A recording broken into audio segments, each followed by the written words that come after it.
Good morning बच्चों। मत्स्य पालन में आज हम पढ़ेंगे मत्स्य पालन की परिभाषा। तो तालाबों, जलाशयों, अन्य जल क्षेत्रों में मछली पालन करके आय प्राप्त करना मत्स्य पालन कहलाता है।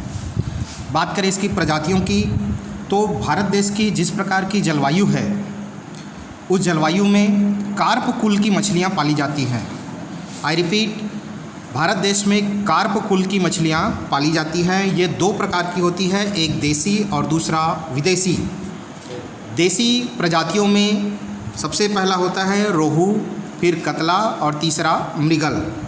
विदेशी कार्प कुल की मछलियों में पहला ग्रासकार, फिर कामनकार और सिल्वरकार। तो कुल 6 प्रकार की मछलियाँ भारत देश में पाली जाती हैं। आइए हम थोड़ा थोड़ा इनके बारे में विवेचना करें। तो सबसे पहले पढ़ते हैं हम देसी कार्प कुल की मछलियों में कतला के बारे में।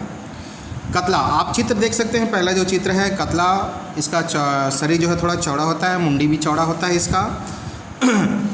कतला जो है ये जल की सतह पर रहना पसंद करती है और जल की सतह पर पाए जाने वाले विभिन्न प्रकार के सूक्ष्म जंतु, वनस्पति, जंतु प्लवक आदि इनके ये आहार होते हैं। ये अंगुलिका अर्थात फिंगर साइज़ में आने पर जंतु प्लवक, छोटे मोटे कीड़े या जलीय वनस्पतियों को भी खाते हैं। एक वर्ष में इनका जो वज़न है लगभग 1 किलोग्राम तक होता है। दूसरा मृगल, ये तली क्षेत्रों में रहना पसंद करते हैं और तल में जो पाए जाने वाले सड़े गले जैविक पदार्थ हैं, बालू हैं, कीचड़ हैं, शैवाल है, जीव जंतु के अवशेष हैं, इनको ये भोजन के रूप में प्रधानता देती है। एक वर्ष में इनका जो वज़न है 750 से लगभग 900 ग्राम तक होता है। फिर है रोहू, ये भी सतह के नीचे पानी की गहराइयों में रहना पसंद करते हैं और उन स्थानों पर सड़ते गलते जैविक पदार्थ, वनस्पति आदि को खाते हैं। इसलिए इन्हें कॉलम फीडर भी कहा जाता है। तो रोहू का एक और नाम होता है कॉलम फीडर, याद रखिएगा। रोहू मछली का नाम कॉलम फीडर होता है। फिंगर अवस्था में ये छोटे छोटे वनस्पतियों के टुकड़े, वनस्पति, सूक्ष्म वनस्पति जो होते हैं, इनका प्रिय भोजन होता है। देसी कार्प की तुलना में इनका जो बढ़वार है, वृद्धि जो है काफ़ी कम होती है। ये एक वर्ष में 500 से 600 ग्राम के आसपास ही रहती है। इसके बाद हम पढ़ेंगे ग्रास कार्प।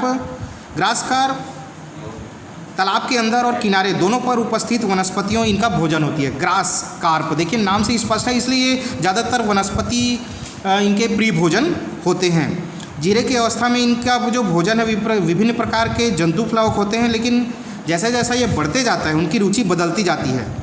अंगुलिका की अवस्था में उल्फियाँ एक प्रकार के जली घास होती है। डकवीस, लेमना, स्पाइरोडेला आदि ये खाने लगती है। वयस्क होने पर ये हाइड्रिला के पौधे, सिरेटोफाइलम आदि को भी ये खाने लगता है।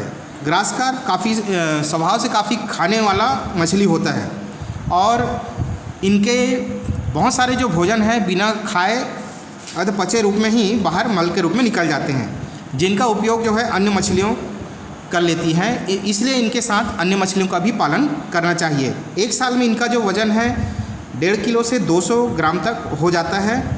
इसलिए देसी कार्प की तुलना में इसका जो उत्पादन है प्रति हेक्टेयर काफ़ी अधिक होता है। सिल्वर कार्प, ये भी इनका जो व्यवहार है कातला की तरह होता है, सतह पर रहना पसंद करती है और इसी क्षेत्र में पाए जाने वाले सूक्ष्म जलीय जंतुओं, वनस्पतियों को खाती है। ये इनका प्रिय भोजन वैसे शैवाल होता है। इनकी आंतें काफ़ी लंबी होने के कारण वनस्पतियों को पचाने में काफ़ी सक्षम होते हैं। देसी कार्प की तुलना में इनका वज़न भी काफ़ी अधिक होता है। एक साल में इनका जो वज़न है 1 से 1.5 किलोग्राम तक हो जाता है।